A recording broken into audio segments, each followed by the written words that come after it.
Hello, greetings, bienvenidos, and of course, buenos noches, my figure fellow family pals and gals. It is I, yes, everybody's favorite figure collecting Lobo, and of course, as always, we are back once again with another exciting, exciting episode of Figure Friday. I do, however, apologize, for being a little tardy, but all I'm gonna say is work, long day. That's all I'm gonna say. But besides all that, I hope that you guys are having a wonderful, wonderful Friday evening because, as you know, it is that special time of the week where we spend some quality time together and basically nerd out about all things figure, Funko, merchandise, memorabilia, related of all kinds, shapes, colors, and sizes. Best believe anything else you're going to find right here on this channel. And of course, as always, we're not only coming at you live from the TikTok, but also coming at you live from a YouTube channel as well. So, again, I want you guys to be able to understand this is a green zone. Everybody is welcome here. Kenny, I see you. I see you. Hello and good evening, my old friend. It's been a minute. It's been a minute. How you been, dude? How you been? I need to know how you been. But before the holiest moments, folks, if you haven't already, please do me a favor. Go grab yourself something to eat. Go grab yourself something to drink, a snack if you want to. And because I want you guys to know, everybody can relax here. It's all just chill zone. And don't worry about me. I had my dinner not too long ago. And of course, rocking some good old sweet tea this fine Friday evening, of course, in the Mando glass, of course, yeah. It's so good. But of course, go and help yourselves. And again, I'll be here waiting. No rush, nothing but time. Hello and good evening, Ayoko. Yes, good evening, good evening. Just checking in before I stream. Well, I certainly appreciate you for coming through, Miss Angel. I hope you have an excellent, excellent stream. And I hope you had a good day today as well. Lord have mercy. I should probably stretch. And I cannot stress this enough. Make sure that you guys are definitely staying hydrated because, again, the warm weather, it is here. It is summertime in a lot of places. So please do me a favor. Stay hydrated. Drink the water for the love of all things holy. Drink the water. But anyways, I gotta stretch out. Oh, yes, indeed. Oh, goodness gracious. Oh, yes. Lovely. Probably I fell asleep with the kittens. I can understand that, I mean, as an avid cat owner, I got two of them, and I got to tell you, they actually just recently had their 2-year anniversary. They're already in their 20s, I can confirm that because in cat years, 2 years is actually 4 years of age. So yeah, they're already way past that without even knowing it. Oh yeah, you say "aw," but trust me, if you really knew what they were capable of, you would be saying "oh." But anyways, that's best served for another time, of course. So as you can see, folks, we have hit that time, so we are going to go ahead and get started. I want to say hello and welcome back to those who are just joining us on this fine Friday evening. Or if you're going to be watching this as a highlight, welcome as well.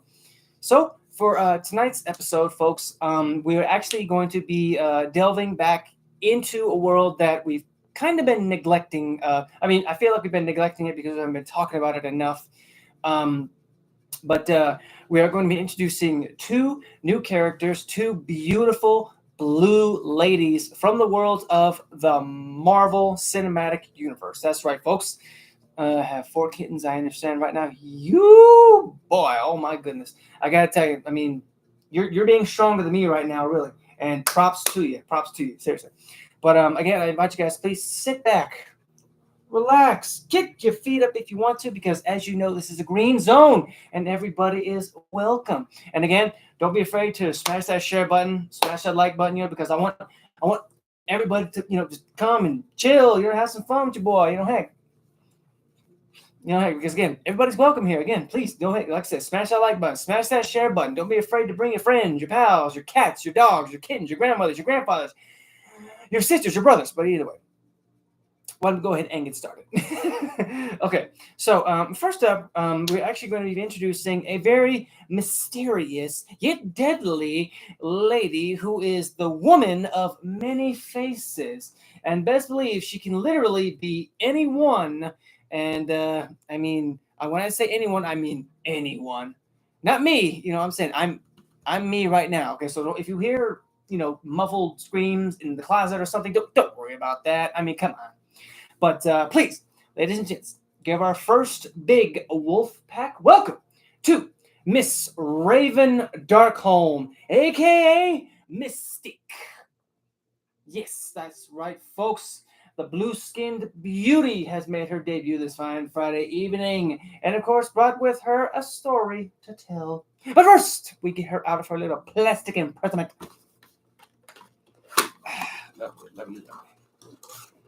And I do, I'm not gonna lie, I do love the fact that yes, the figure looks so beautiful, so painstakingly dead on, but I also love the little background that they brought with it, because it's the X-Men symbol. I'm not gonna lie, that would make for a pretty cool little photo shoot. I mean, I might hang on to it.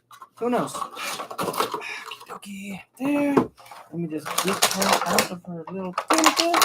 I apologize for the noise. My apologies. That's pretty. Yes, it is pretty cool. Oh my goodness. Here, okay. So let me give you guys a look-see at her. Take a look at Miss Darkholm here. She, as you can see, sporting her trademark blue skin and of course scarlet red hair, something like that. It's in that kind of ballpark. But of course, we talk. She comes with 3 accessories. That includes 2 interchangeable hands and another little appendage, which I'll show you guys in just a moment. But first, we'll talk a little history about here. So, Miss Raven here is a century-old shape-shifting mutant. Now, originally, I mean, she could take on the appearance of any humanoid being by having complete control over the cells in her body. And in addition, to being able to morph the material in her clothes as well. So in any kind of situation, she would actually later get a superpowered upgrade, allowing her to produce weapons by morphing her organs and such into things like, wings, talons, things like that.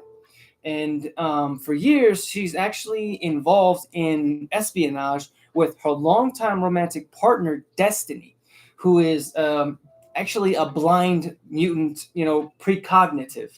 If you guys don't know what that is, I mean, it's oh God, Lord, how can I put this? Precognitive. In a way, it's like, yes, she's blind, but at the same time, it's like she can, sort of either I apologize because I didn't get a chance to research it, but I do believe it's kind of like one of those intuition type deals, or she can kind of see a little bit into certain people's futures. I could be wrong, and if I do, I apologize. But for a time, Destiny and Mystique actually separated for personal reasons, and Mystique here actually became romantically involved with Sabretooth and a German baron. And of course, that actually resulted in the birth of her 2 sons, Graydon Creed and Kurt Wagner. Now, Destiny and Mystique, over time, they actually reunited, and I mean, depending on the situation, she had either adopted another mutant known as Rogue, or actually conceived her via Mystique's shape-shifting abilities. Now, after this certain instance, however, Destiny and Mystique actually ended up reviving the Brotherhood of Mutants to assassinate the anti-mutant politicians, and they actually began their conflict with the X-Men. Now, Mystique, I'm not gonna. She usually has her own, personal agendas, personal goals that she's actually fighting for, and is usually, constantly involved in multiple webs of deception. Now, it is true that for a time being, she was with Sabretooth, but whenever she reunited with Destiny, a little later further down the line, fast forward a few years, I can't really see how long, and that was when she met Magneto, and she became part of his Brotherhood of Mutants, and together they basically blazed a trail across America, both freeing mutants, others making others join their cause, bringing them together like a lightning rod, if you will, to bring countless others to their cause, and of course causing massive damage to the human world. Whew. Now, before we get into the fun facts, I'm going to show you guys that extra appendage I was talking about. Because, like I said, she has the ability to shapeshift into anybody, and I do mean anybody. So she actually came with a spare arm. But what you notice about it is that right up here, it's actually blue. And the reason that is because, again, not only can she shapeshift her molecules to be anybody, but she can literally shapeshift just any part of her body whenever she wanted to and keep the rest of her body blue. Now, I did find out some pretty interesting facts about her. For example, it was actually stated by her that she's actually over 100 years old. And I kid you not on that because I did the research on that, and that is true. True statement, honestly. Oh, good Lord. My apologies, folks, so much for the gas. And at the time, she actually adopted and raised Rogue, but this was during like her younger years, not so much during the 90s era in which one of the Rogues, my favorite Rogue, but I'm just saying. But no, this was during mostly her teenage years. Like if you watch the show X-Men Evolution, then you would understand where the concept would come in, as she had played the mother role to Rogue.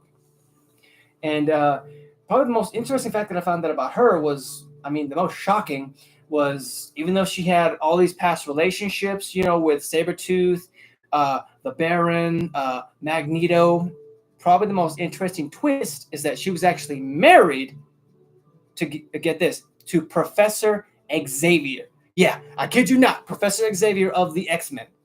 Honestly, I read that and just, I never would have thought. But at the time, if you've watched the movie X-Men First Class, then you would kind of understand where those feelings would actually come from. So I don't want to spoil nothing. I'm just stating, those facts right there. Just stating those facts.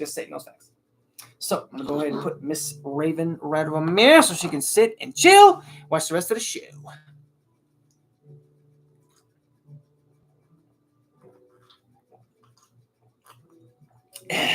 Lovely. Oh. My apologies, sorry for the gas. Okay, you guys good? I want to make sure before we continue. Cool. Are you good? Mm-hmm. Okay, cool. Oh, I got to give a little bit of earthquake test here, folks. Oh boy. Okay, let's get this next one ready. Okay. Hold on, I gotta move this just a little bit. Okay, right there. So, next up, we're actually going to go ahead and put your swimsuit on, put your goggles on, put your snorkel on too, because we're going to be taking a dive into the open waters of the sea to introduce our next guest of the evening, who, believe it or not, she's actually aged extremely gracefully over the years. Over the span of 30 plus years. So, ladies and gents, give me one more big wolf pack welcome to Miss Namorita. Yes, that's right, folks. Our second beautiful blue sea goddess. She's also making her debut on this fine Friday evening. And of course, she was actually one of the more recently released that I was able to procure. You good? Okay, good. I'm glad you're good. I see you, Ayoko. Good. Beautiful. And there is another in the particular lineup that she came from that I'm currently waiting on. Oh, goodness gracious. Oh, my goodness. Would you look at her? Good Lord, she looks amazing. Look at her. Seriously. And again, this is a new find for me, folks. So, there's kind of a reason why oh, goodness gracious, she looks amazing. Seriously. I love the concept of her character. But of course, not only has she brought the fury of the oceans with her, but she's brought a little tale to tell. So, Miss Namorita here was born over 30 years ago to Namora, who's actually the half-human cousin of Atlantis' Prince Namor. And unknown to her husband, Talon, Namora became pregnant via genetic manipulation by an Atlantean scientist known as Vira, who actually implanted her with her own clone infused with genes from Atlantis' greatest warriors. Now, unfortunately, when Talon died when Namorita was actually 3, and she and Namora actually relocated into the city of Lemuria. Now, eventually, Namora was poisoned by her rival Lyra, and when Namorita was actually, still a pre-adolescent, Lyra assumed the throne of Lemuria soon after that, and Namorita remained in her care. Now, suspecting her of Nemora's supposed death, but unable to prove it, Namor actually reunited with the cousin he had not seen since her infancy, and he actually entrusted her welfare to his longtime surface friend, Betty Prentice. Now, under Prentice's guidance, keep in mind this is a surface girl that we're talking about here, Namorita actually attended high school and college at the same time. Where she eventually considered Betty to be her second mother and took her last name when she died. And Annie Christopher was actually her college roommate. Now, it's true that for a time they actually cared for one known as Wun Dar, Wundarr, when he had, childlike intelligence, and briefly joined his spiritual movement known as the Water Children. Now, she did come with 2 interchangeable hands. Both of them are the fists, which are very cool because they're rocking the red gloves that complement her blue skin. And of course, like Namor, she also rocks the wings on her feet right here, or her ankles, because that's part of the interesting facts about Namor is that most people believe that he's modeled after Quetzalcoatl, who's actually the winged serpent. But anyways, I did find out some pretty interesting facts about her. For example, did you guys know that even though she was a good person, she was actually forced into being a supervillain?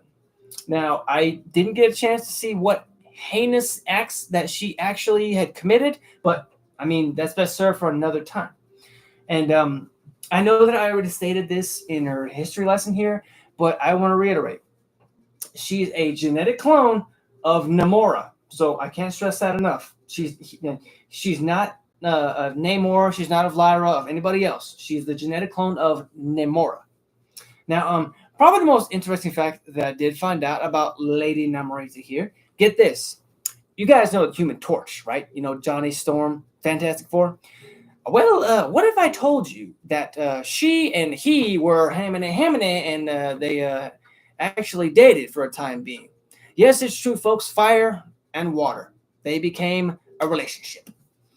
Oh my goodness! Honestly, I thought that was probably the most interesting fact because you kind of have to think to yourself, in the heat of the moment, what is really going on in their relationship? Like, if the time ever came when she had to step on land, would he power down? If she had to go on a date, would they power down? Honestly, it's so many questions, so much things to consider. But with that being said, folks, hammy. Yes, that's it, hammy. But I am gonna go ahead and get up out of here, folks. I want to say thank you to everybody who came out to see me tonight. You guys are breathtakingly awesome. Appreciate y'all so much. I love y'all so much. And I look forward to seeing you guys next week for another riveting episode. And so as always, folks, I will be shooting over to my Twitch to do some gameplay. And I appreciate y'all all. So until next time, guys, stay safe, stay awesome, stay weird, stay yourselves, and be zen as always. Peace.